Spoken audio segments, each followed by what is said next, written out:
Station থেকে নেমে আমরা কিন্তু চলে এলাম অটো স্ট্যান্ডে। অটো স্ট্যান্ড থেকে অটো ধরে আমাদের কিন্তু যেতে হবে বাস স্ট্যান্ডে। বাস স্ট্যান্ড থেকে আবার কিন্তু অটো ধরে আর এক জায়গায় যেতে হবে। কোথায় যেতে হবে যেতে যেতে তোমাদেরকে বলছি। তো চলো, অটো কিন্তু আমরা পেয়ে গেছি এবং অটোতেও আমরা উঠে পড়েছি।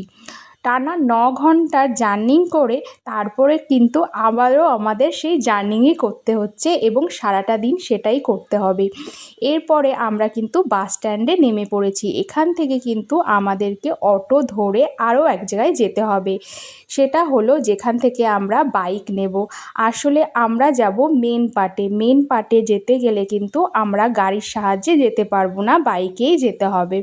কারণ মেন পার্ট হচ্ছে একদম পাহাড়ের উপরে।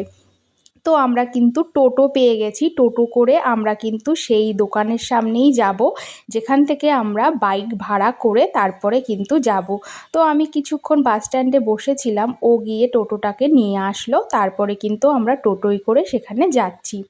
তো সেখানে গিয়েও কিছু ফর্মালিটি আছে, সেইগুলো করতে হবে। তো দেখো আমরা পৌঁছে গেছি। তো তিনি এখনও দোকান খুলিনি।